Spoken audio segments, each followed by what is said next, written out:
High বন্ধুরা, আশা করি তোমরা সবাই ভালো আছো এবং সুস্থ আছো।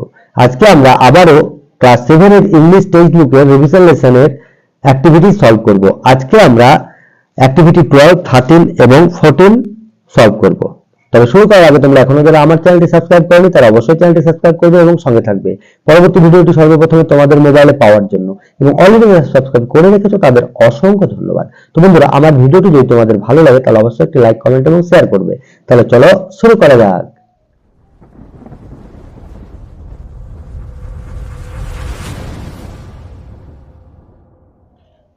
তো বন্ধুরা, আজকে আমরা অ্যাক্টিভিটি 12, 13 এবং 14 সলভ করব। এর আগের ভিডিওতে আমরা 11 পর্যন্ত অ্যাক্টিভিটি সলভ করেছি। তোমরা চাইলে আমার চ্যানেল ভিডিও আছে দেখতে পারো, তাহলে তোমরা 11 পর্যন্ত সলিউশন পেয়ে যাবে। তাহলে আজকে আমরা 12, 13 এবং 14 করব। তাহলে প্রথমে আমরা 12টা দেখি। Activity 12, write the past form of the following ওয়ার্ডস। এই ওয়ার্ডগুলো পাস্ট ফর্ম লিখতে হবে। এখানে সব প্রেজেন্ট ফর্মগুলো দেওয়া আছে, আমরা পাস্ট ফর্মগুলো বের করব। দেখো, পুট, পুটের পাস্ট ফর্ম কি হয়? পুটের পাস্ট ফর্ম হবে পুট। মিট, মিটের পাস্ট ফর্ম হবে met, M-E-T, met. Meet, met. Jump, জাম্পের পাস্ট ফর্ম হবে জাম্পড, J-U-M-P-E-D, জাম্পড। স্লিপ, স্লিপের পাস্ট টেন্স কি হবে? Slept, S-L-E-P-T, slept, S-L-E-P-T, slept. Cry, ক্রাইয়ের পাস্ট টেন্স কি হবে? Cried, C-R-I-E-D। দেখো এখানে ওয়াই উঠে গিয়ে কি হচ্ছে? ওয়াই উঠে গিয়ে আই হচ্ছে এবং ইডি যোগ হচ্ছে। যেহেতু ওয়াই এর আগে কনসোনেন্ট আছে, যদি ভাওয়েল থাকতো তাহলে ওয়াই ওয়াই থাকতো এবং তার সঙ্গে এস যোগ হতো। এটা মনে রাখবে। মিল, মিল হবে মিল্ট, K-L-E-L-T, মিল্ট, মিল থেকে মেল্ট। ঠিক আছে, দেখো এখানেও একটা ই কমে যাচ্ছে, একটা ই চলে গিয়ে সেখানে এল-টি হচ্ছে। এখানে দেখো স্লিপের ক্ষেত্রেও S-L-E-P-T, এখানে একটা ই চলে যাচ্ছে, মানে ভাওয়েল এখানে শর্ট হয়ে যাচ্ছে। ডবল ই থেকে শুধু ই হচ্ছে, এখানেও তো ডবল ই থেকে শুধু একটা ই হচ্ছে। এই হলো অ্যাক্টিভিটি 12। এবার আমরা অ্যাক্টিভিটি 13টা দেখি। দেখো activity 13, fill in the blanks by choosing the correct form of verbs from the given alternatives. এই alternatives থেকে কারেক্ট ভার্বের ফর্মটা বসিয়ে সেন্টেন্সটা কমপ্লিট করতে হবে। ঠিক আছে, দেখো they goes are going was going to school. তাহলে দে আছে, তাহলে গোজ হবে না কারণ এর প্লুরাল নাম্বার, তাহলে হয় আর গোয়িং হবে বা ওয়াজ গোয়িং। তাহলে আমরা কি লিখি? এখানে আর গোয়িংটা লিখে দিই। আর going, they are going to school, তারা স্কুলে যাচ্ছে, এটা হচ্ছে present continuous tense. B, he dash lives have lived within his means. তাহলে এখানে কি হবে? দেখো এটা যেহেতু প্রেজেন্ট টেন্স আছে, তাহলে হি এর পরে কি আছে? লিভস হবে, he lives within his means.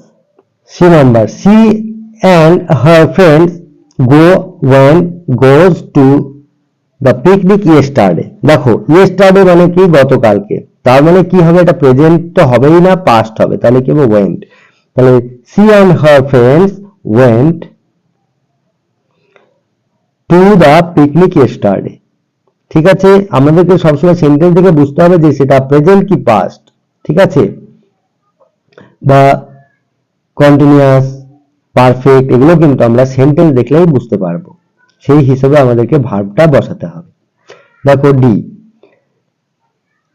Rahim and I dash ate were eating when the bell rang। তাহলে কি হবে? যখন বেলটা বেজেছিল, দেখো র্যাং মানে বেজেছিল, রিং মানে বাজছে, তাহলে যখন বেলটা বেজেছিল তখন আমরা কি করছিলাম? খাচ্ছিলাম। তাহলে কি হবে? ওয়ার ইটিং হবে। ঠিক আছে,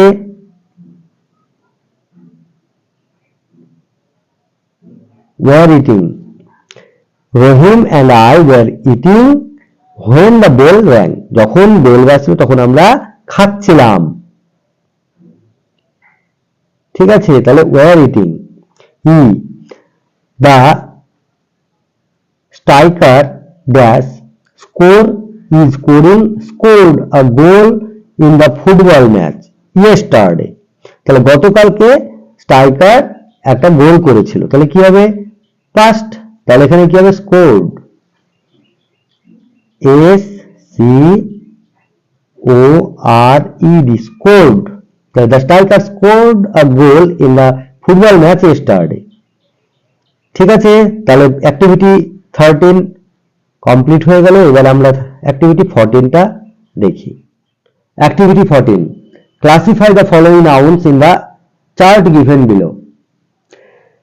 এখানে দেখো কিছু নাউন দেওয়া আছে, সেই নাউনগুলো তাদের টাইপ অনুযায়ী এখানে চার্ট করা আছে, সেই চার্টে বসাতে হবে। ঠিক আছে, তাহলে আমরা জানি নাউনকে কয় ভাগে ভাগ করা হয়, 5 ভাগে। Common noun, proper noun, material noun, abstract noun আর কালেকটিভ নাউন। তাহলে এখানে সেই ধরনের কিছু নাউন আছে যেগুলো যে ঘরের জন্য প্রযোজ্য, সেগুলো আমরা বসাবো। দেখো কাউ, কাউ কি নাউন, কাউ হচ্ছে কমন নাউন, তাই আমরা এখানে কাউ বসিয়ে দেবো। কাউ একটা কমন নাউন।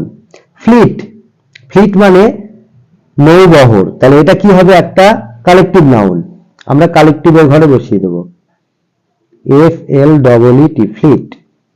বিদ্যাসাগর, বিদ্যাসাগর হচ্ছে প্রপার নাউন। দেখো প্রপার নাউনে সবসময় ফার্স্ট লেটারটা ক্যাপিটাল লেটার হয়, এটা সবসময় মনে রাখবে, ক্যাপিটাল লেটার দিয়েই প্রপার নাউন লেখা হয়। তাহলে বিদ্যাসাগর একজন ব্যক্তির নাম নির্দিষ্ট, তাই এখানে প্রপার নাউন।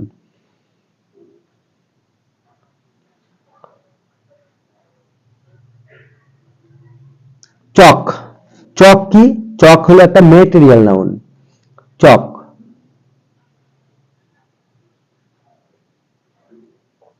অনেস্টি, অনেস্টি মানে সততা, তাহলে অনেস্টি হলো abstract noun, honesty abstract noun. Girl, girl হলো কমন নাউন, গার্ল মানে বালিকা, তাহলে এটা একটা কমন নাউন। ডগ, ডগও একটা common noun.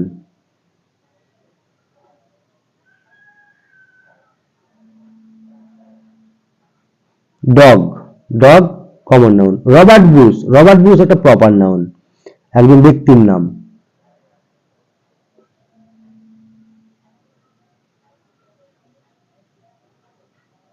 Robert Bruce, Robert Bruce একজন ব্যক্তির নাম, তাই এটা প্রপার নাউন। রিং, রিং হচ্ছে material noun. Friendship abstract noun.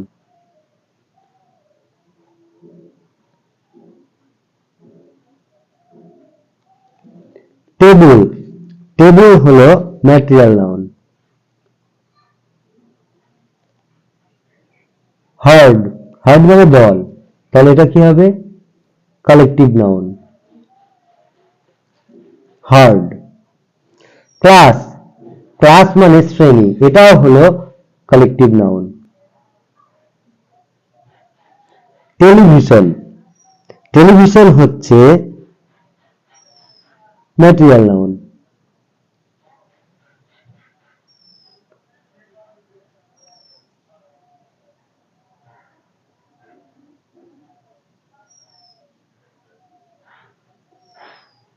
Rabindranath, Rabindranath একটা ব্যক্তির নাম, এটা হয়ে গেল প্রপার নাউন।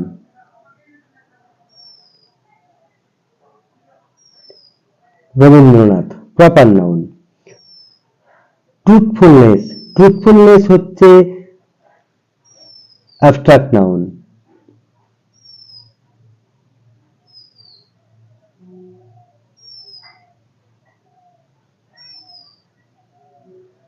ট্রুথফুলনেস এটা abstract noun. Bench, bench material noun, bench. এমিনিটি, enmity হলো অ্যাবস্ট্রাক্ট নাউন।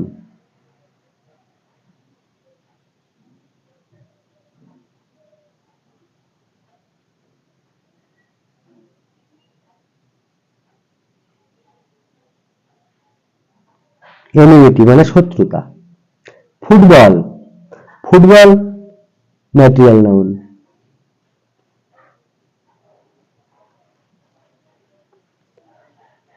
বাস এই পর্যন্ত। তাহলে আমরা পেলাম কমন নাউন পেলাম কাউ, গার্ল, ডগ।